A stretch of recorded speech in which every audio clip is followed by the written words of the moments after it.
Jadi ini jadi pelajaran kita ke depan. Setinggi apapun ma'rifat Tuhan kepada Allah, janganlah mengatakan aku ini Allah.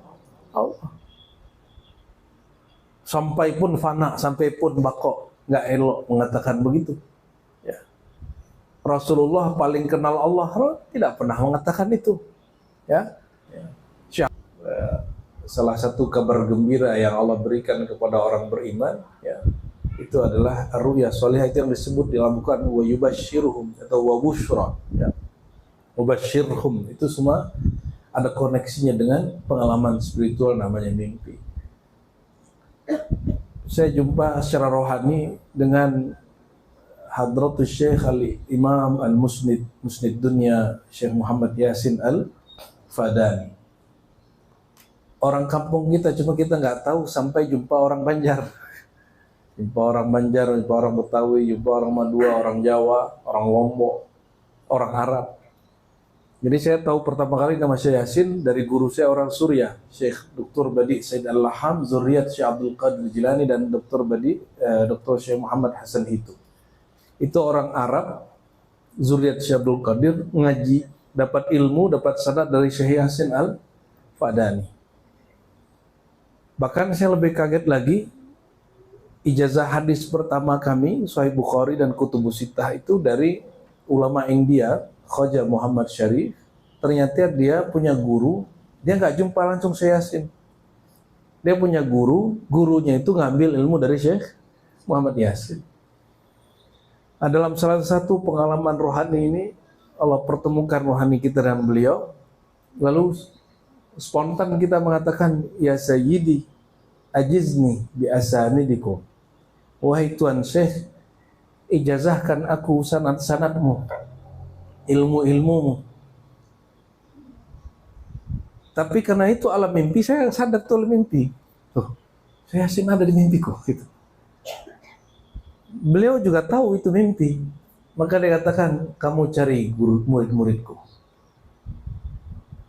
Lalu saya terbangun. Sejak saat itu kami berazam, siapapun yang punya sanad ke Syekh Yasin Al-Fadani, saya ambil sanadnya. Ya.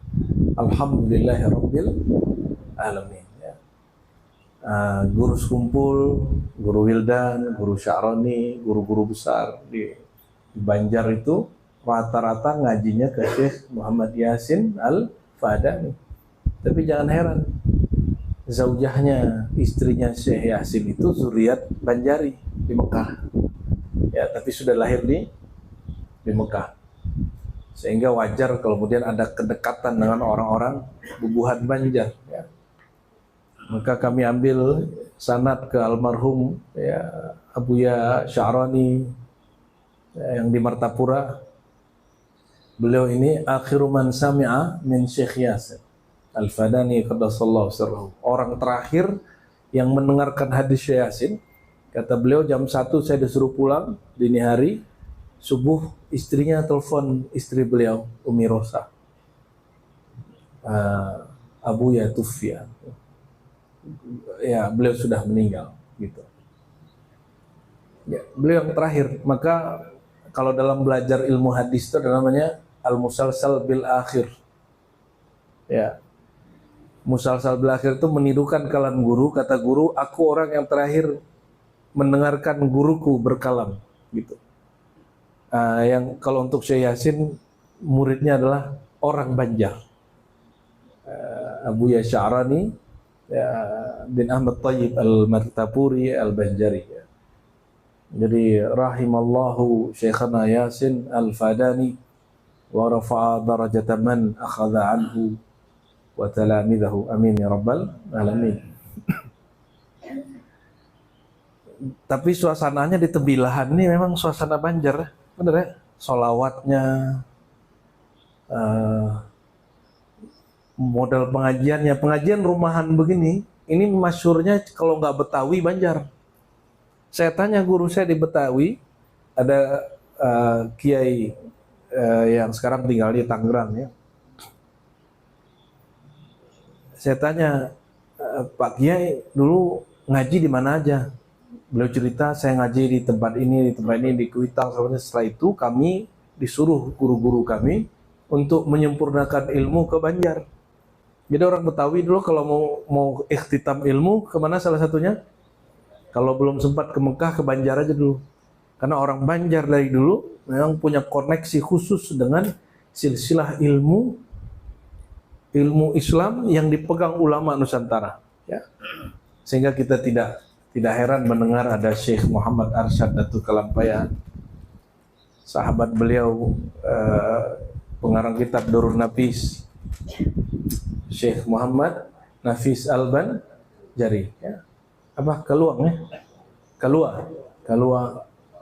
Ada juga yang kontroversial, Syekh Abdul Hamid Datuk Abulung. Ilmu mereka sama tapi berbeda cara mengurainya. Dan nasib mereka akhirnya berbeda. Ya, karena cara mengurainya berbeda, nasibnya berbeda. Seperti di Aceh, Syekh Hamzah Fansuri, ilmunya sama dengan Nuruddin Raniri. Pengikut-pengikut Syekh Hamzah Fansuri sama dengan Syekh Nuruddin Raniri, pengikut pencinta kajian tasawuf, tapi berbeda dalam mengungkapkannya. Akhirnya berbeda nasib.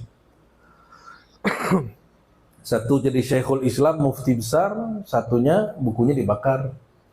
Jadi Hamzah Fansuri meninggal, murid-muridnya dizolimi, dibakar bukunya. Ya. Nah, itu terjadi juga pada Syekh Datuk Abulung. Ya. Itu terjadi juga sebelumnya Syekh Siti Jenar. Ya. Masalahnya ilmunya sama, tapi cara mengekspresikan ilmu yang berbeda. Tidak ada ulama kita yang mengatakan lebih tinggi Syekh Siti Jenar daripada Sunan Kalijaga, atau sebaliknya. Mereka semua sepakat mengatakan ilmu mereka sama. Tapi Sunan Kalijaga menjaga adabnya, Syekh Siti Jenar keceplosan mengatakan anal haq, akulah yang ya ingsun. Nah, bahasanya dulu ingsun al haq. Kalau di orang Banjar ulun, akulah al haq. Kalau al-halaj mengatakan anal haq, akulah al-haq. Akhirnya kontroversial lah ini, ya. Oleh karena itu kita ngambil ibrah, ngambil pelajaran dari situ. Jangan kita ulangi kesalahan itu. Rasulullah Shallallahu Alaihi Wasallam orang paling kenal Allah. Pernahkah Rasulullah mengatakan ana Allah? Gak ada. Adakah Rasulullah mengatakan aku al-haq? Nggak ada. Innama ana abdun mislukum, innama ana basyarun mislukum. Aku hanya hamba, aku manusia seperti kalian. Nabi bertawadu. Kenapa? Nabi sanggup menanggung beratnya kajian-kajian makrifat itu. Oleh karenanya, kalau ada orang keceplosan mengatakan kalimat-kalimat aku Tuhan, ya Tuhan dalam diriku, ya, itu dia dapat ilmu tapi tidak sanggup, tidak sabar menahan makrifat yang dia tanggung. Tidak sabar aja. Sabar sedikit selamat dia. Maka meninggal Imam Junaid abad ketiga Hijriah. Ulama dulu itu ada ilmu cara komunikasi dengan orang sudah meninggal. Kenapa? Yang meninggal hanya jasad, ruhnya masih utuh. Ruh kita ada nggak? Bapak Ibu punya ruh nggak? Punya ruh? Bener nih, serius. Ya, badan menua, ruh tidak menua. Ruh begitu-gitu aja. Meninggal jasadnya, ruhnya masih hidup. Maka muridnya, salah satunya ada Shibli, ada Ruwaim, ada Rusbahri, macam-macam namanya. Salah satu dari mereka itu berkoneksi secara rohani, disebut Muhadasah Khadiriyah dalam kitab Al-Hakim Tirmizi. Hakim Tirmizi ini juga semasa dengan beliau. Apa kata salah satu muridnya? Aku berjumpa rohani guruku Al-Imam Junaid, Abul Qasim Junaid Al-Baghdadi, dan bertanya, ma fa'alallahu bika? Apa yang Allah lakukan kepadamu wahai Tuan Syekh? Apa jawaban beliau? Ghafarani Allahu Ta'ala, Allah ampuni aku. Terus muridnya nanya lagi, apa yang paling berat ditanya dihisab oleh Allah? Apa jawabannya? syatahat, kalimat-kalimat aneh, qila wa qala, ya, kalimat-kalimat menukil-nukil, kalam-kalam yang tidak tepat dinukil. Ini kalam, akhirnya sadarlah muridnya ini, makanya muridnya ini mengurangi itu walaupun dia kemudian pingsan-pingsan karena menahan itu. Salah satu muridnya adalah Imam Abu Bakar Asy-Syibli. Siapa namanya? Abu Bakar Asy-Syibli ini kawan Al-Hallaj. Dia untuk menahan supaya tidak mengatakan anal haq itu, dia pingsan berkali-kali. Biarlah saja pingsan, biarlah dia nangis. Yang penting dia tidak mengatakan kalimat itu.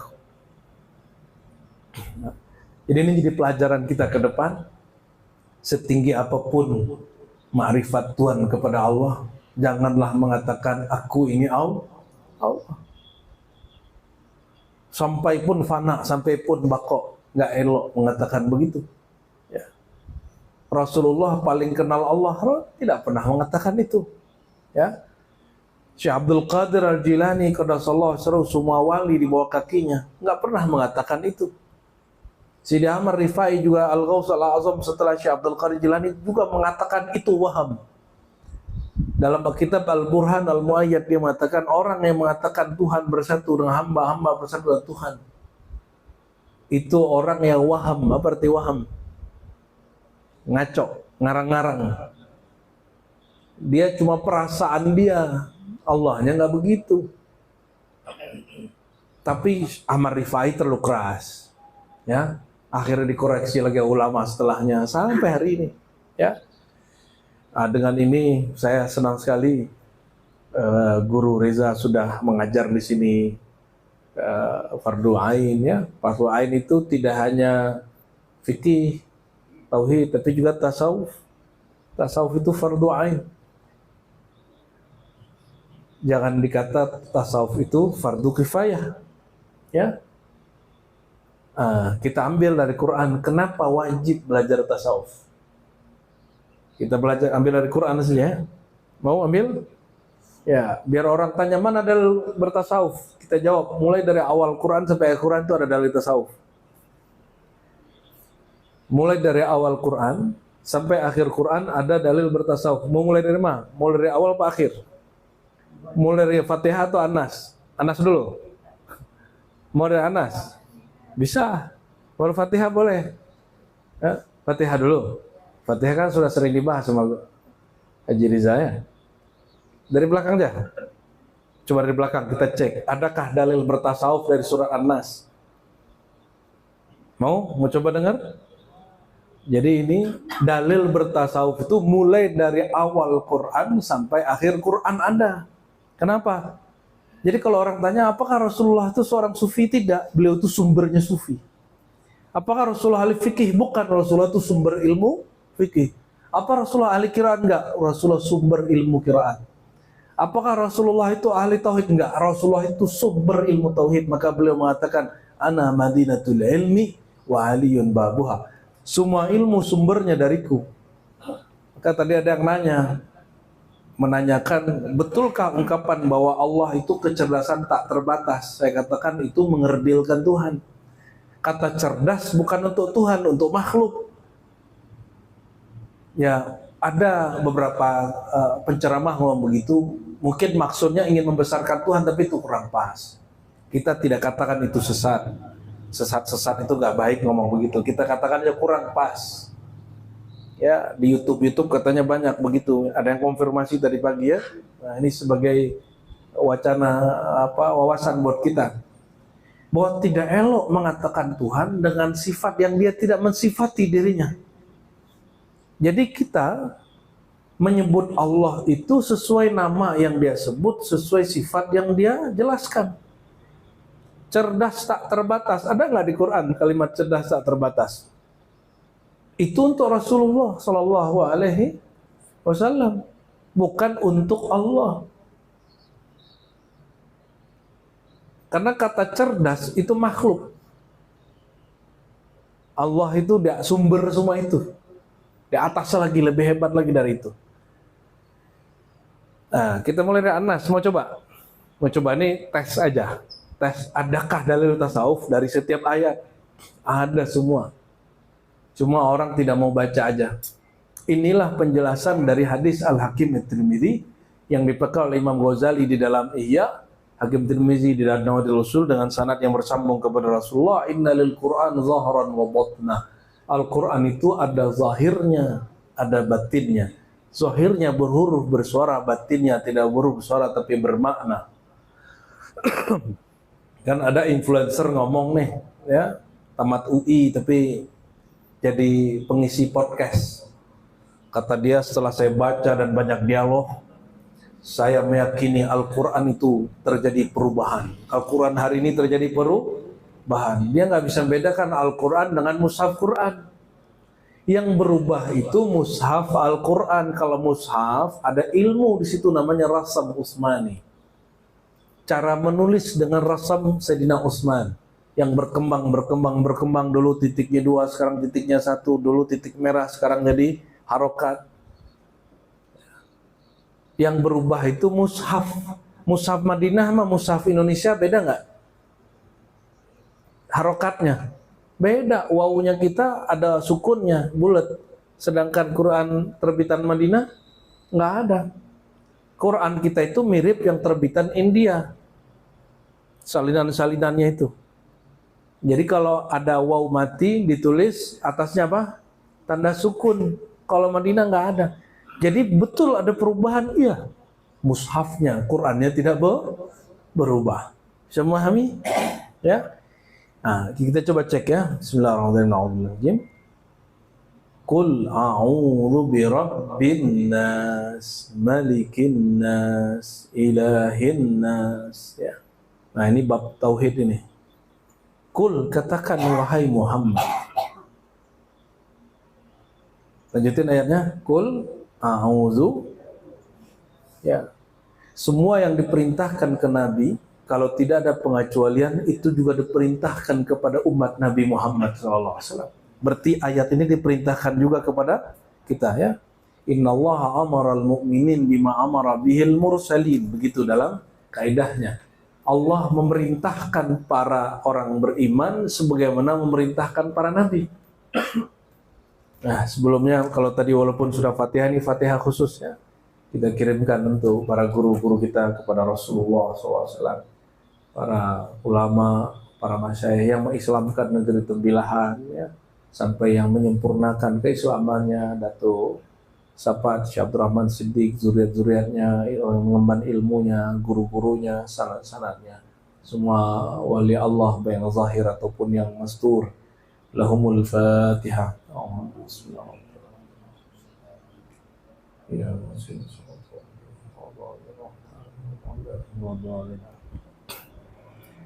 Qul a'udzu birabbin nas. Ini tauhid. Jadi bab tauhid langsung nanti ada bab tazkiyatun nufusnya, tasawufnya, sampai kemudian ma'rifat syaitan. Ma'rifat ilmu fikih, akidah atau ilmu tasawuf. Nah, kul, katakanlah. Kepada siapa kalimat kul ini turun? Kepada Sayyidina Muhammad. Kul ya Muhammad sallallahu alaihi wasallam. Berarti kita termasuk dipanggil. Kenapa? Tiadalah manusia, makhluk kecuali dia bersumber dari nur Sayyidina Muhammad. Jika Nabi Muhammad saja yang asal wujud kita, asal nur kita disuruh berlindung, apalagi kita ini, ya. Namun perlindungan itu tidak akan bekerja kecuali kita jatuh cinta dulu kepada Sayyidina Muhammad, ya, membenarkan dulu ilmu Sayyidina Muhammad, mengamalkan dulu, tasdik dulu, percaya dulu kepada nubuat dan risalah Sayyidina Muhammad. Jadi kalau nggak percaya, nggak tasdik, nggak cinta, nggak fana, maka ta'awuz ini nggak bekerja. Kul a'udzu birabbin nas. Ya. Katakanlah wahai jiwaku, diriku yang bersumber dari nur Muhammad sallallahu alaihi wasallam. Ini salah satu makna isyarinya, ya. A'udzu, ya. A'udzu. Apa arti a'udzu? A'udzu ada ana, ulun, aku. A'udzu, ini asal katanya begitu.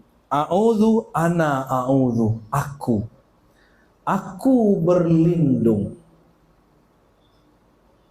Apa arti berlindung? Kalau kita berlindung dari hujan, ngapain kita? Kalau hujan nih, masuk rumah, berlindung nggak? Berteduh namanya ya. Berteduh, ya. Berteduh, berlindung sama. Berlindung itu, misalnya kita diganggu orang, terus ada orang hebat di situ, kita bilang, tolong lindungi saya. Maksudnya apa itu? Aku serahkan keselamatanku kepada engkau. Maka a'udzu, aku berlindung. Ya, berlindung itu makna biasa, makna zahir. Berlindung. Kalau orang Syatariah di kampung saya, kalau gurunya meninggal disebut telah berlindung ayahanda Syekh Fulan bin Fulan. Berarti berlindung ini bagi sebagian orang ngaji marifat gak mewakili makna ta'awuz. Apa arti a'udzu yang kedua? Taukil, menyerahkan diri. Ya, apa artinya? Ya, taukil. Inilah yang terjadi pada Sayyidina Ibrahim ketika ditawarkan keselamatan, bantuan oleh Sayyidina Jibril. Apa kata beliau? Hasbunallah wa ni'mal wakil, cukuplah Allah sebaik-baik yang mengurus keselamatanku. Taukil, atau disebut juga taslim. Ya, taslim, penyerahan diri yang total. Kalau taukil ini hanya menyerahkan urusan, kalau taslim sama diri-diri kita serahkan. Itu bedanya. Maka disebut faman aslama wajhahu ilallah. Siapa yang mengislamkan dirinya kepada Allah. Apa arti Islam di situ? Menyerahkan dirinya, hadapannya, tatapannya hanya kepada Allah. Ini dicatat nggak nih? Makanya ilmunya nggak nyantol-nyantol, bukannya nggak dicatat-catat. Nanti lain kali kalau ngaji ke Guru Riza, bawa buku catatan. Ya, bawa buku catatan. Kata Nabi, qayyidul ilma bil kitabah. Kuatkan ilmumu dengan menyalin, walaupun sedikit. Tulisan kita jelek nggak apa-apa, kan kita sendiri yang baca. Kalau nggak nanti pulang-pulang cuma dapat, wah ilmunya berat hari ini. Oh ustadznya asik, ustadznya bisa lucu. Tapi kalau kita nyalin, seberat apapun ada yang ditulis, selucu apapun ada makna yang diambil. Ya minimal ingat lucunya lah kan. A'udzu berarti aku berlindung, aku menyerahkan urusanku, aku menyerahkan diriku. Nah, itu kira-kira ya. Kepada Allah Subhanahu wa taala. Coba. Perlindungan pertama dengan Allah yang bernama apa dan bersifat apa? A'udzu billah atau bi rabbin nas? Hah? Enggak, An-Nas ini, surah An-Nas nih. Saya mau tanya, taukil taslim itu di ilmu fikih, di ilmu tauhid atau di ilmu tasawuf? Prakteknya. Menyerahkan diri, menyerahkan urusan tawakal. Menyerahkan diri, itulah fana fillah. Itu adanya di fikih, ilmu tauhid atau ilmu tasawuf? Tasawuf. Jadi orang baru a'udzu sudah Nah, saya ketinggalan ana. Ini ana yang mana ini? Aku ulun yang mana ini? Saya yang mana? Kalau tubuh ini berlindung dari penyakit mara bahaya. Tapi ayat ini, surat ini tidak berkaitan dengan penyakit. Penyakit-penyakit zahir nggak dibahas di situ. Di Quran nggak disuruh berlindung dari penyakit-penyakit zahir. Karena itu orang semua sudah tahu. Allah menurunkan Al-Quran mengingatkan orang bahwa ada marah bahaya yang tidak tampak secara kasat mata, tapi dia nyata. Inna syaitana lakum aduwwam mubina. Syaitan itu bagi kamu musuh yang nyata, karena dia bisa merasuk ke manusia, bisa merasuk ke sosial media. Setan yang masuk ke manusia, yang jadi manusia lebih bahaya daripada setan yang jin. Itu sebabnya berkali-kali kita sampaikan, kita tidak memusuhi jin. Musuh kita bukan jin. Musuh kita tuh syaitan. Perintah dari Allah, fattakhidhuhu aduwwa. Jadikan dia musuh. Bukan jin yang menjadikan musuh. Maka dengan ini kita nyatakan perang, wahai syaitan. Aku nyatakan perang kepadamu zahir dan batin. Tapi jangan pandang orang sebagai setan. Setan paling bahaya itu dalam diri. Inna a'da'adaikum ma baina janbaikum atau azhurikum. Setan yang paling bahaya, musuh paling bahaya itu diri sendiri. Jangan diingat-ingat orang lain. Oh, kayaknya si anu setan nih ya. Karena ustadz setan nih, ini orang setan nih, politisi setan. Kita setannya. Malaikat masuk ke tempat hiburan, tempat maksiat. Malaikat tergoda nggak? Setan masuk ke tempat suci, ke tempat majelis pengajian, setannya jadi soleh nggak? Nggak. Kenapa kok bisa begitu? Karena orang itu rusak, itu karena dirinya sendiri, bukan karena godaannya. Itu sebabnya Sayyidina Adam ketika terusir dari surga, dia tidak menyalahkan setan. Walaupun skenarionya dibuat kisah seakan-akan ibu-ibu punya nenek namanya Sayyidah Hawa, ya digoda oleh setan kan gitu ya. Enggak, bukan karena itu. Siapa yang meyakini bahwa Nabi Adam tergoda oleh syaitan secara materi, secara fisik, dia keliru memahami ayat fa'azallahuma syaitan. Lalu syaitannya menjadikan keduanya tergelincir. Lah itu kan skenario Allah itu. Bagaimana syaitan membuat dia tergelincir? Syaitan itu ingin menggelincirkan perasaan dia. Fa'azallahuma syaitan ini boleh diartikan syaitan merasa menggelincirkan, menipu Adam. Benarkah Sayyidina Adam tertipu? Nabi-nabi ma'asum, terlindung dari dosa dan tipuan syaitan. Ternyata Nabi Adam diajarkan ilmu nama. Dan dia paling tahu nama paling hebat, paling mulia, nama Allah, nama Rasulullah. Maka ketika syaitan, iblis, Azazil mengatakan, fawarabbika, demi Tuhanmu wahai Adam. Di ujung ayat, innilaka minan nasihin, aku benar-benar seorang pemberi nasihat yang tulus. Karena dia bersumpah menyebut nama Rabb. Nah, inilah nama yang mau kita pakai. Qul a'udzu birabbin, ta'awuznya ini. Ta'awuz pertama dengan Rabbin Nas. Tuhan pemilik manusia. Ini manusia bukan? Benar nih manusia. Manusia itu aku manusia. Manusia ini terdiri dari zahir dan batin. Zahirnya dari air yang hina, kecuali Nabi Adam dari tanah. Kalau kita dari apa? Hanya Nabi Adam yang bukan dari mani. Selain Nabi Adam tercipta dari air mani. Ada yang di sini dari air logam, dari air putih, air raksa, nggak ada. Semuanya dari air mani.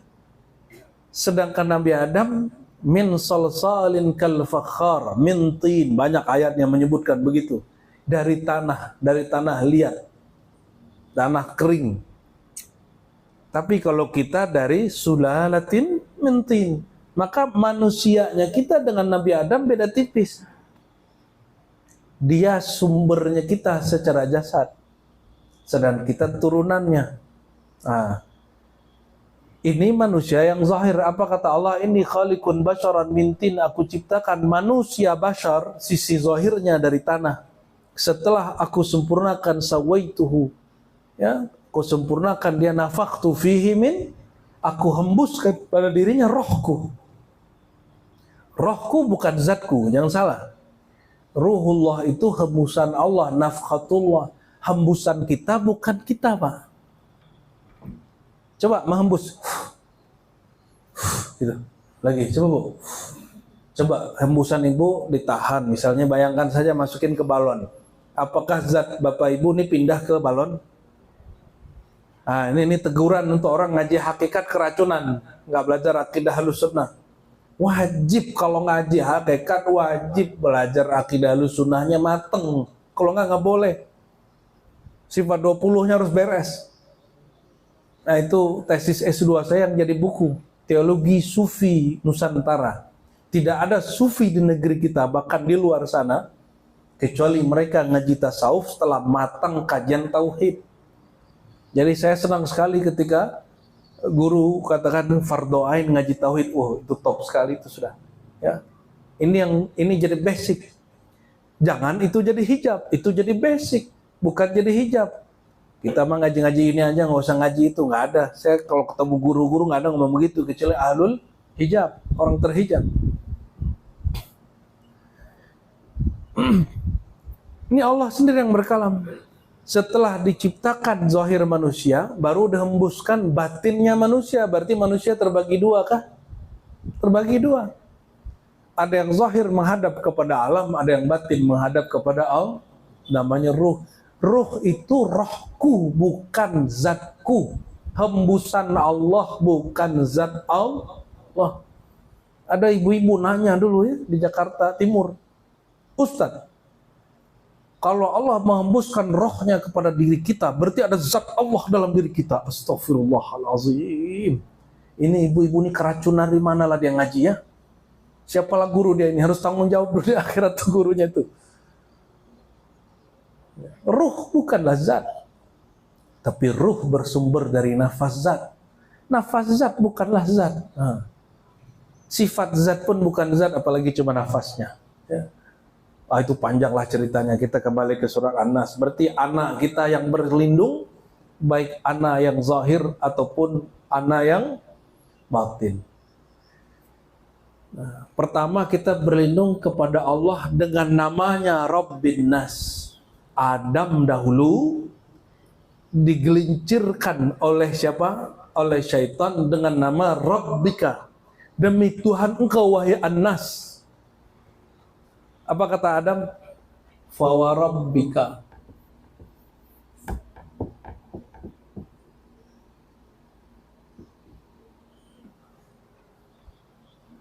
Demi Rob engkau, An-Nas, K-nya engkau. Siapakah Tuhan yang engkau? Allah. Jadi salah satu nama Allah itu Rabb. Alhamdulillahi Rabbil Alamin. Nah, coba perhatikan. An-Nas, Rabbin Nas, Rabbil Alamin, Rabbul Masyriqi wal Maghrib. Ini perhatiin ya.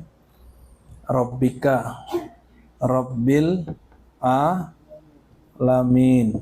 Ini satu. Ini turunannya nih. A, B, C. Rabbul Masyriqaini wal Maghribain. C, habis C apa? D. Rabbul Masyriqain wa Maghribain. Rabbul Masyriqain wal Maghribain. Ini baru sebagian nih. Demi Tuhan engkau, hai Adam. Nah, Rabbika, Rabbil Alamin di surah Al-Fatihah. Kebawa kan surah Al-Fatihah? Kebawa juga surah Al-Fatihah ya. Timur dua barat. Dua timur, dua barat. Ini ibu-ibu walaupun nggak belajar bahasa Arab seperti tuan guru nih, tapi bisa ngikutin ya. Bisa ngikutin lah baca Fatihah tiap hari kan. Nah, Kita ini orang Islam Indonesia ini lucu. Sholatnya pakai bahasa Arab, baca Qurannya bahasa Arab, bangun tidur doanya pakai bahasa Arab, masuk WC berdoa bahasa Arab, hatta menyentuh pasangan pakai bahasa Arab. Tapi giliran bahasa Arabnya nggak ngerti. Anas manusia, ka engkau wahai manusia Adam, alamin alam itu disebut manusia besar. Insan kabir itu ilmu datu kelampaian yang kemudian diulang kembali oleh aba guru sekumpul, bahwa manusia itu adalah alam kecil, sedangkan alam semesta ini disebut manusia besar. Ilmunya ternyata bersumber dari Imam Ghazali. Ini tanda bahwa tasawuf ulama Nusantara semuanya Ghazalian, ikut Imam Ghazali, Imam Hujjatul Islam Ahlus Sunnah wal. Apa kata beliau? Lihatlah di alam. Di alam ada tumbuhan, ada yang tumbuh, ada gunung, batu, ada tanah, ada air. Di tubuh kita ada yang tumbuh nggak? Apa yang tumbuh? Rambut. Betul? Ada yang tempat tumbuhnya nggak? Daging. Maka daging ini dari saripati tanah. Ada yang mengalir nggak? Darah. Apalagi? Keringat. Apalagi? Ada yang keras nggak? Seperti batu, seperti gunung, tulang. Di dalam batu itu ada mahma, panas dia khasiatnya. Ada sumsum, ada semua. Ya, ada semua. Maka manusia itu miniatur alam kecil. Jadi jika disebut Rabbul Alamin, jangan bayangkan gunung, langit, bumi, kejauhan, kata Imam Ghazali. Ya, Imam Ghazali ingatkan dalam kitab Mishkatul Anwar. Rabbul Alamin, Rabb alam, seluruh alam yang ada di dalam dirimu, itu juga ada di alam besar sama. Cuma bedanya pada dirimu bentuknya kecil, tapi jelas. Di sana bentuknya besar, tapi sebenarnya mekanisme terjadinya sama. Gimana nih Pak? Bisa ngikutin nggak? Nyambung? Kalau nggak kita stop. Hah? Nyambung nggak? Paham nggak? Ya sepaham berapun sedikit pun nggak apa-apa. Paham banyak biar saya aja yang paham banyak. Rabbul Masyriqaini wal Maghribain, dua timur dua barat. Nah ulama kita beda pendapat. Timur barat itu ada timur bagian ke utara, ada timur bagian ke selatan. Barat bagian utara, bagian selatan. Tapi kalau ulama alim marifat, ada timurnya zahir, ada timurnya batin. Ada baratnya zahir, ada baratnya batin. Makanya wali Allah itu ada nisbatnya, ada keterangan dia.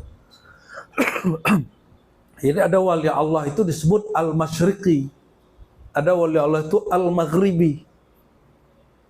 Masyriqi berarti wali Allah penjuru timur.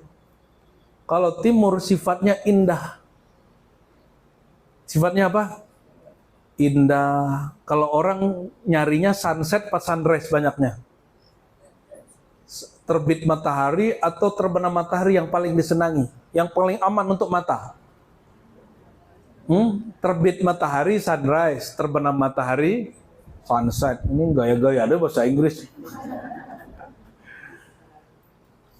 Ghurub, syuruk terbit. Nah ini pakai bahasa kita aja lah ya. Isyraq, syuruk, terbit matahari. Ghurub, terbenam matahari. Yang lebih aman untuk mata yang mana? Terbenam. Pantesan rusak matanya. Yang aman itu saat terbit matahari. Itu sebabnya kalau wali dia nurnya nur masyriqi, orang kalau kecipratan nurnya, dia jadi soleh, jadi baik, ahli ilmu, soleh, baik-baik. Gak ada aneh-aneh. Itulah Sunan Kalijaga. Berarti kalau Syekh Siti Jenar, masyriqi, maghribi. Mana yang benar dia? Maghribi. Orang kalau pandang dia, kalau buka marifat dia, silau matanya, kena sinar ultraviolet dia. Paham maksudnya? Kita nggak usah ulangi kesalahan itu lagi. Menghakimi Hallaj, menghakimi Datuk Abulung, menghakimi Syekh Jenar itu juga tidak benar secara ilmu kemarifatan. Tapi membiarkan itu juga tidak elok. Maka ulama dulu mencari mana maslahat, mana mudaratnya. Ya Al-Hallaj waktu disalib dia nggak tolak. Datuk Abulung juga nggak tolak. Syekh Jenar juga nggak tolak. Emang ini yang aku mau katanya. Ya. Tapi kata Imam Ghazali, seandainya aku qadhinya waktu Al-Hallaj masih hidup, aku hidup zaman itu, tidak aku fatwakan dia sesat. Dibimbing saja, diajak diskusi lagi, diajak ngaji lagi. Siapa tahu nanti dia bisa rem-rem itu. Ya.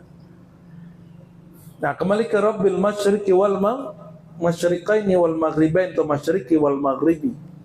Berarti timur zahirnya manusia, timur batinnya manusia.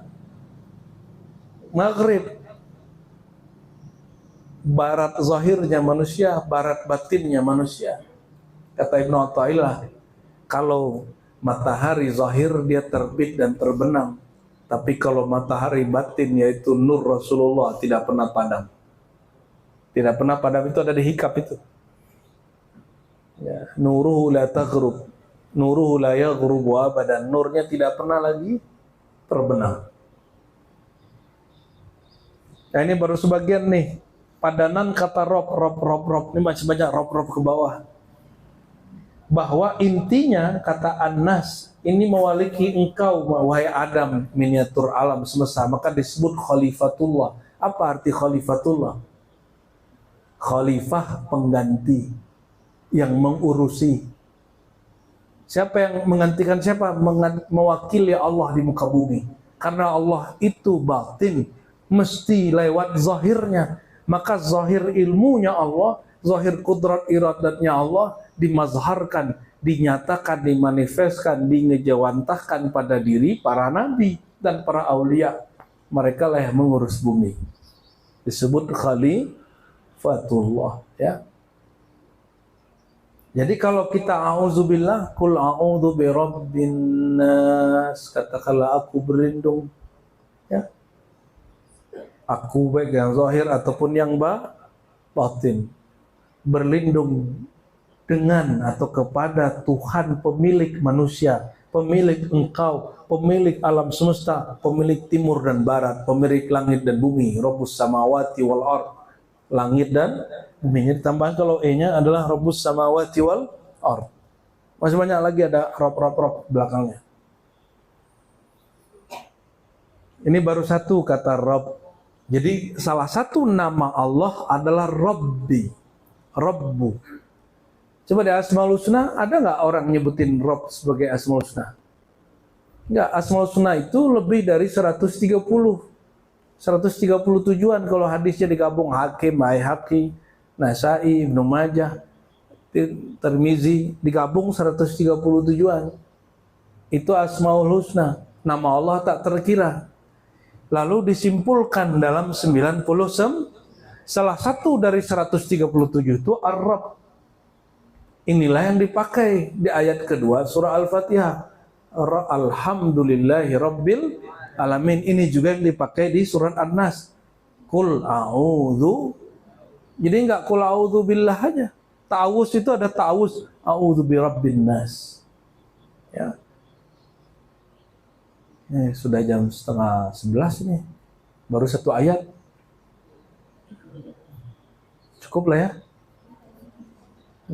Nanti saya lanjut online-nya di Pematang Rebah. Nanti disimak aja di Pematang Rebah ya. Ini pemanasan aja nih, Ustaz Irfan ya.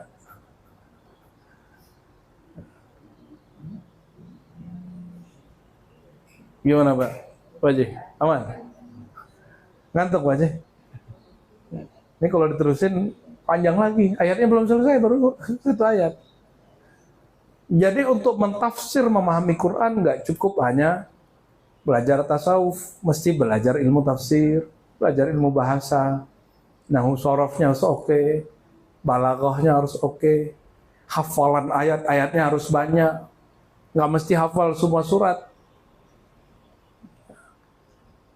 Udah hafal yang zahirnya, mesti mengenal yang batinnya.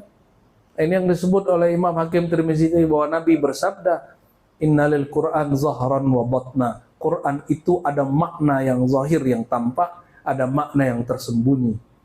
Ini bukan kebatinan, ini langsung kalam Sayyidina Muhammad sallallahu alaihi wasallam. Ini bukan kalam Imam Ghazali. Imam Ghazali hanya mengembangkan hadis ini. Ini bukan ajaran Syekh Arsyad atau Kelampayan saja, tapi ini diajarkan langsung dari Sayyidina Muhammad sallallahu alaihi wasallam. Nabi itu mengajarkan dua makna itu sering. Contohnya, ya, bukanlah kaya itu orang yang punya duit banyak. Al-ghina ghinan nafs. Kaya itu kaya batin, ketika dia merasa cukup dengan pemberian Allah pada dirinya. Ya, Nabi mengatakan orang kuat itu bukan orang hebat bergulat. Ya, orang kuat itu man yamlik nafsahu indal ghadab. Nabi kasih dua makna, selalu dua makna. Orang yang sanggup menahan diri saat marah, itulah orang paling kuat. Nah, ini contoh, artinya Nabi sendiri memberikan makna dua lapis. Ada zahir, ada batin. Ini tinggal kita kembangkan. Ya, di Quran nih, cukuplah satu ayat nih ya, bahwa kok muncul makna-makna begini ya.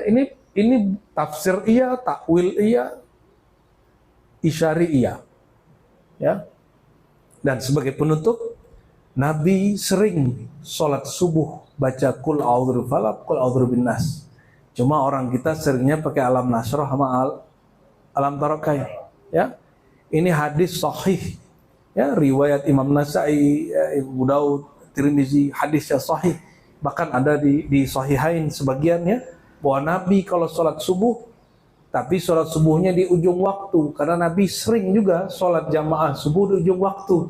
Orang Indonesia senangnya di awal waktu, maka kita pakai Al-Munafikun, pakai At-Taghabun, pakai surat Qaf, pakai yang panjang-panjang lah, jangan pakai yang pendek-pendek. Kalau di awal waktu, kalau di tengah waktu pakai ayat yang pertengahan, kalau di ujung waktu pakai Qul a'udzu birabbil falaq rakaat pertama, Qul a'udzu binnas rakaat kedua. Sepertinya yang hadir ini senangnya yang terakhir. Orang meremehkan dua surat ini, padahal dua surat ini penjagaan dunia akhirat, zahir dan batin. Ya, nah ini baru sedikit dari secercah dari samudra ma'rifatullah, baik ilmu zahirnya, tauhidnya, tafsirnya, lainnya, yang dapat kita ambil sedikit, yang baru kita ambil dari ilmu Allah. Ya, semakin kita tadabburi mananya, semakin kita merasa, oh ternyata ini baru satu ayat, pendek lagi ayatnya. Kul a'udzu birabbin nas. Cuma 4 atau 5 kata, tapi sudah hampir 1 jam kita berkalamnya. Ini kalau diterusin belum selesai Pak. Ya. Masih ayat pertama, masih ada lagi penjelasannya.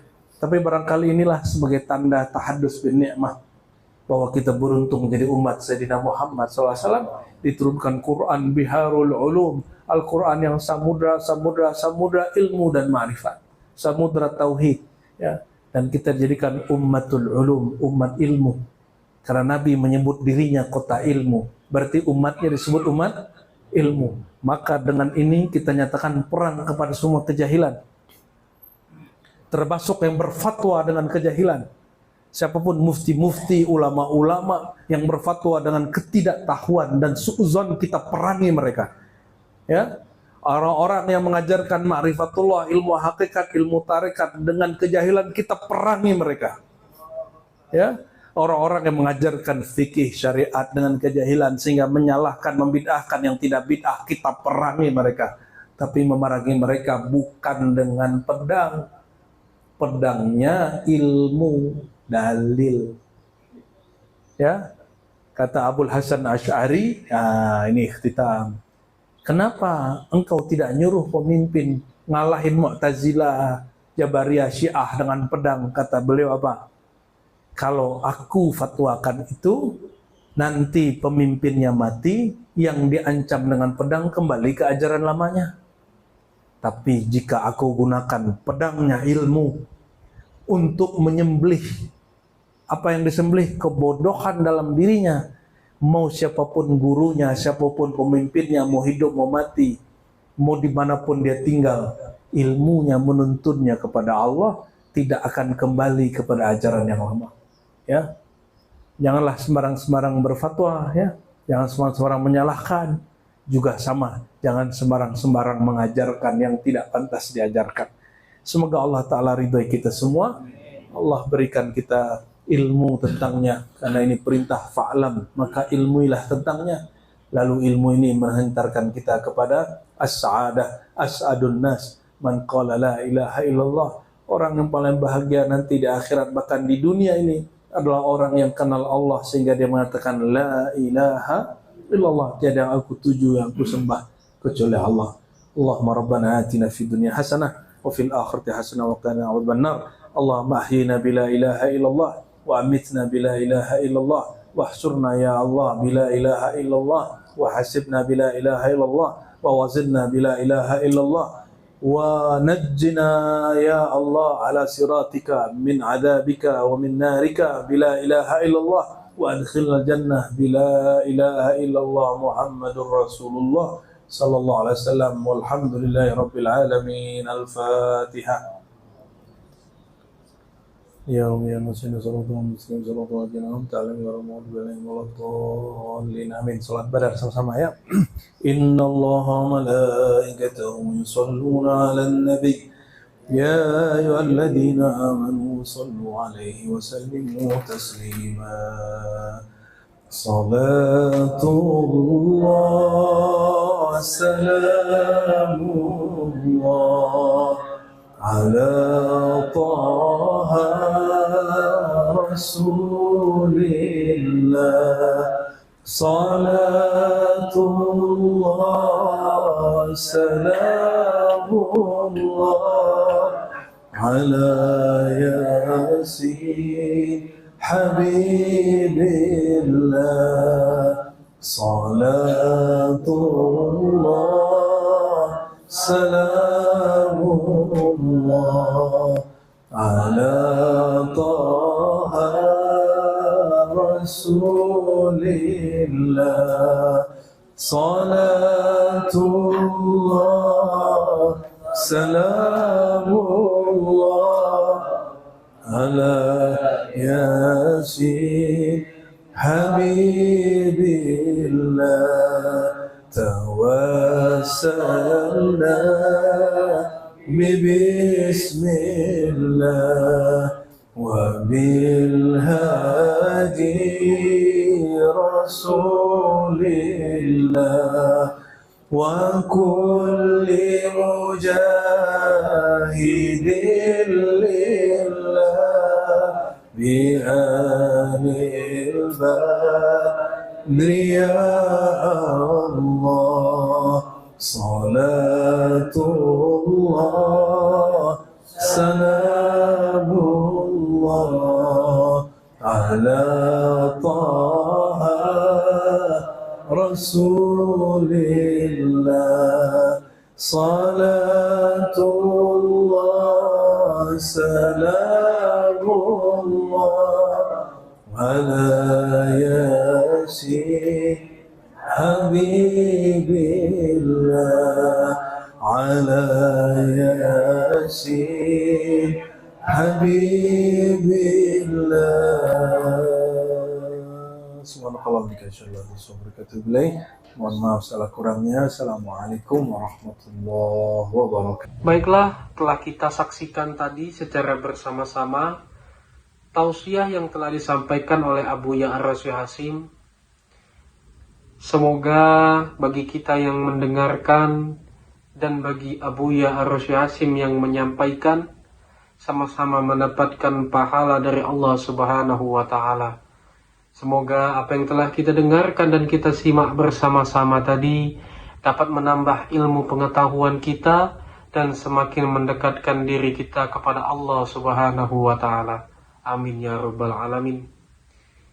Dari tausiah yang telah disampaikan oleh Abu Ya Ar-Rasyid Hasim tadi dapat kita ambil kesimpulan dan juga ilmunya bahwasanya jangan sampai kita terlena oleh kenikmatan dunia hingga sampai meninggalkan kewajiban kita dan meninggalkan perintah dari Allah Subhanahu wa Ta'ala. Marilah kita selalu bersama-sama menjaga diri kita agar tidak terlena terhadap kenikmatan dunia dan selalu berusaha untuk mendekatkan diri kita kepada Allah Subhanahu wa Ta'ala. Semoga kita termasuk umatnya yang selalu mendapatkan syafaat dari Rasulullah Sallallahu Alaihi Wasallam dan juga selalu mendapatkan hidayah serta rahmat dari Allah Subhanahu wa Ta'ala.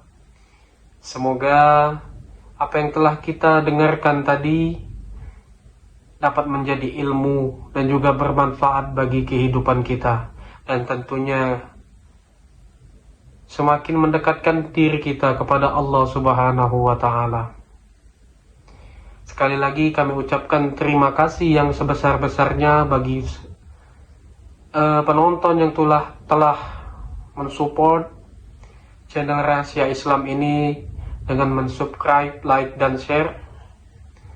Karena dengan bantuan dan support penonton sekalian, kami semakin bersemangat untuk selalu menyebarkan konten-konten yang insya Allah akan memberikan ilmu serta manfaat bagi kita semua.